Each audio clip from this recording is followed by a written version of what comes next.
kenn xamul si Ahmadou Bamba ñu yomb la lu simple la nit bu la sutee la mu yenu mun loo koo xam moom mi la sut ba tiim la rek mooy xam li nga yenu léegi Cheikh Ibrahima Fall bi ñu ko laajee ndax yow xanaa yow foog nañ ne yow bokk nga si ñu xam Sëriñ Tuubaa mu ne laa gis ngeen guyu ndijaan bi gën a rëy si ndax bi ci yéeg ba tafu ci li mu ci laal rek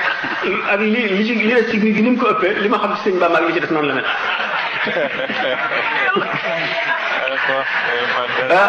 Cheikh Ahmadou Bamba radiyallahu taala anhu bindee fi mënuñu koo xam ndax ku nekk xam na ne la mu fonk lépp du ci wax dara lépp lu mu wax weesu na ko weesuwaay boo xam ne moo raw diggante asamaan ak suuf waaye li mu wax rek nag doy na xelum jaam kon nag moom ci boppam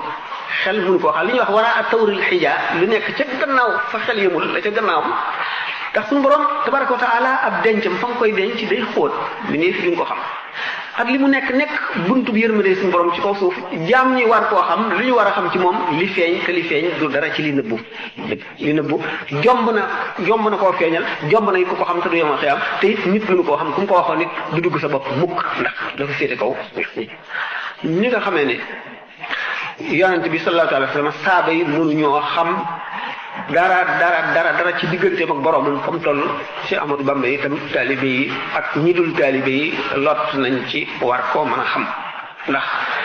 jëmm joo xam ne buy dem ci diiwaan ba bu kaalawoo benn mbicc mu kaala gi bëñ bu ci nekk wàll yu kaami la cay jàppandu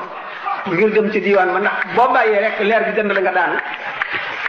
bu ñu toogee benn doomu aadama du yëngal dara bu toogee lu dul ci ndigalam boo ko defee ñu sàbbi la nangu sa imaan